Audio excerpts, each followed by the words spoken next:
Yes, students, so today we are going to start our next topic of this chapter, and this is our lecture number 2, part A.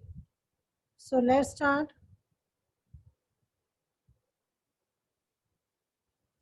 Yes, a new way of life, एक नवीन जीवन शैली, a new way of life. So if you plant a seed, you will notice that it takes some time to grow. This may be maybe for several days, weeks, months, and in some cases years. Okay. So अब मान लो आप क्या करते हैं, आप मान लो कोई plant जो है वो प्लांट मतलब if you plant a seed, अगर आप एक बीज बोते हैं तो आप नोटिस करोगे कि ये क्या करता है, ये विकसित होने में कुछ टाइम लगाता है, ठीक है, और इसमें कुछ दिन भी लग सकते हैं, ठीक है, कुछ दिन भी महीने या फिर साल तक लग सकते हैं. So when people begin growing plant, it means that they had to stay in the same place for long time looking after the plants. So इसीलिए जब लोग पौधे उगाने लगे तो उनकी देखभाल के लिए उन्हें एक ही जगह पर लंबे समय तक रहना पड़ा था. एंड देन किस लिए रहना पड़ा था? After the plants, watering, weeding, driving away the animals and the birds till the grain ripened.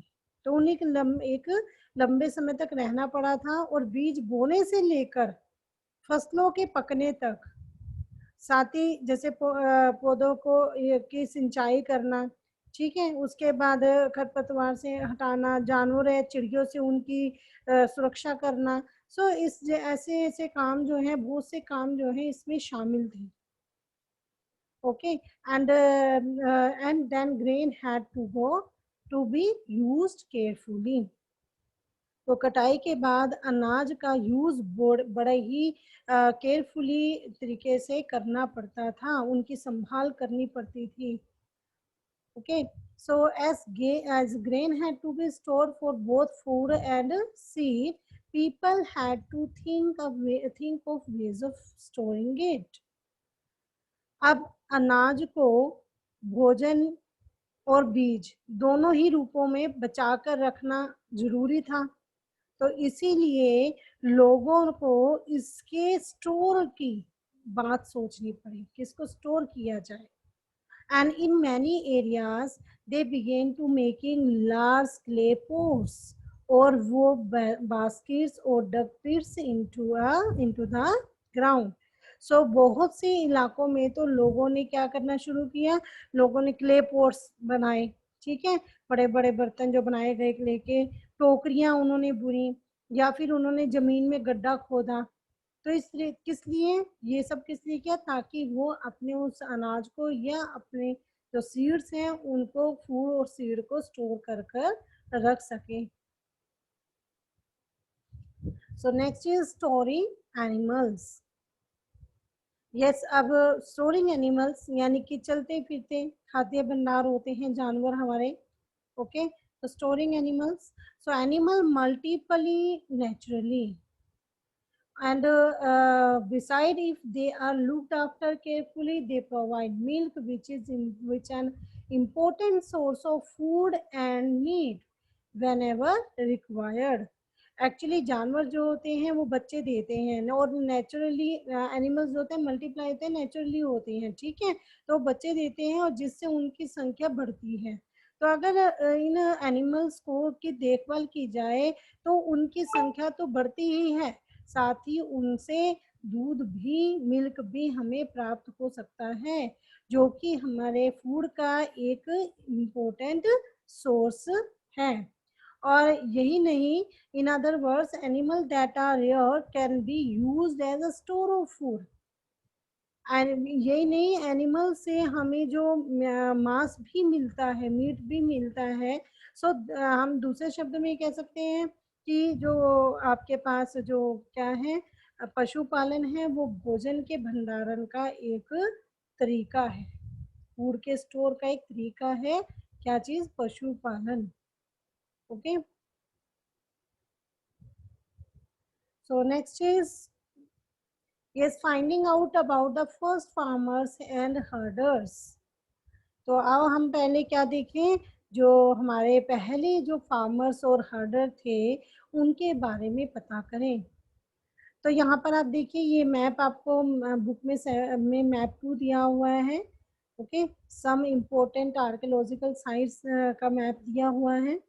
So you will notice a number of blue squares. ये देखिए, ये वाला स्क्वायर, ये स्क्वायर, ये देखिए काफी सारे आपको यहाँ पर स्क्वायर्स वाले, ब्लू स्क्वायर्स वाले एरियाज दिखते हैं। तो इस तरीके से मेहरगढ़, बुरझूम।